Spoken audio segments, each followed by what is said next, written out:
পাঠিয়েছেন সঞ্জীব রাহা, high street, Krishnanagar, Nadia থেকে। চলুন দেখি নদিয়ার বন্ধু কি লিখছেন।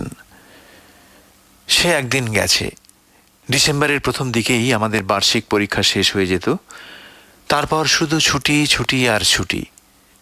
যে ছেলেটা বেতারে মহিষাসুর মর্দিনী শুনত লেপের ভিতর ঢুকে, সেই ছেলেটাই লেপটাকে তাঁবু বানিয়ে ভাই বোনেদের সঙ্গে ঘর বাঁধা বাঁধা খেলায় মেতে উঠত বিলাসিতায়।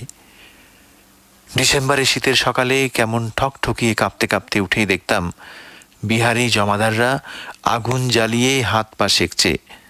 তখন ভোরবেলায় অন্ধকার থাকতেই আমরা হাঁটতে যেতাম আগুন পোহানোর পর। ভেই দাদা ছিল আমাদের মর্নিং ওয়াকের লিডার।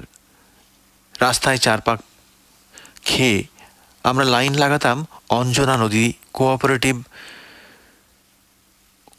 নদী কোঅপারেটিভে জ্যান্ত মাছের জন্য। তারপর 2-3 কেজি মাছ সংগ্রহ করে ফেরার পথে দুলালের মিষ্টির দোকান থেকে 1 পয়সার কচুরি 10টা করে খেয়ে শীত বিলাসে ভাসতাম। দুপুরে নদীতে নেমে ডুব সাঁতারে ওপারে গিয়ে চুপি চুপি খেজুর গাছে উঠে কলসি থেকে টাটকা খেজুর রস খেয়ে মাঠের থেকে কাঁচা ছোলার গাছ কোমরের সাথে গামছা দিয়ে বেঁধে এপারে চলে আসতাম। আসলে গোটা শীতকালটাই ছিল বিনা পয়সার বিলাসিতার এক স্বর্ণযুগ।